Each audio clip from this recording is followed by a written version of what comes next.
Hi, Tracy from Cheese Needs. I have had a huge week. So I found out this week that I passed the American Cheese Society Certified Cheese Professional exam. Now this is huge for me professionally and personally. I'm a home cheesemaker. I started as a home cheesemaker. Yes, okay, I'm an educator now. I'm a cheese enabler now. But I started as a home cheesemaker, and in the industry, we're a little bit looked down on because they're not interested in home cheesemakers. They're interested in artisan cheesemakers who are making ridiculously expensive and fabulous cheeses. They're not interested in the home cheese market, which I think is, you know, it's okay, fine. We'll get there eventually. My point of view is, where do you think all these artisan cheesemakers are coming from? You know, they learnt to make cheese at home first. Most of them learn to make cheese at home first. This is not generally something you go to university for, even though I am. It's not generally something that, you know, you set out to become a cheesemaker when you're young. So I had a birthday in August and I thought I might treat myself to another print from the wonderful Mike Geno. If you don't follow Mike, go and find him on Instagram. Mike's really funny. He's a great guy. And he has painted Mimolette several times.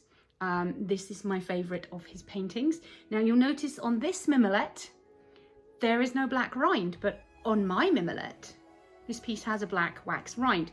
This is because in Canada, Mimolette has to be waxed before it's allowed to come into Canada because it is aged with cheese mites. So, oh, this is gnarly.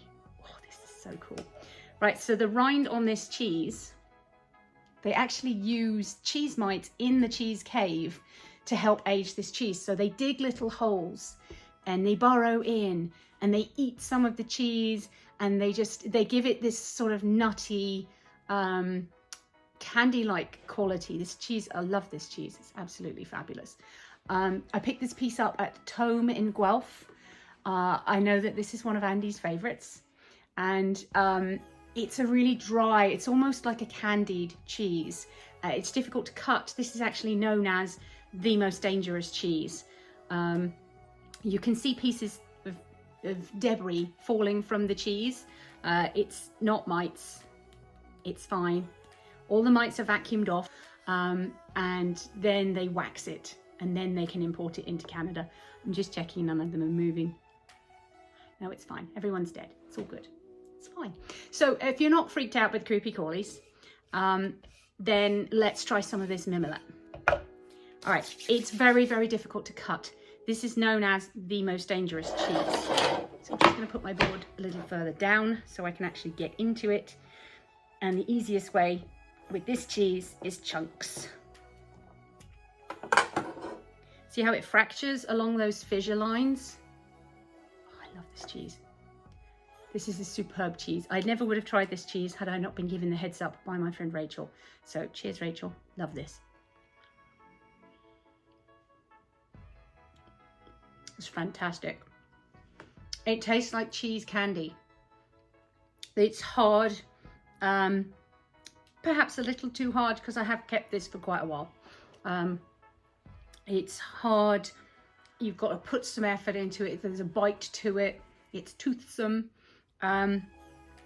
Initially you're starting with grassy flavors, of course, because it's made from milk.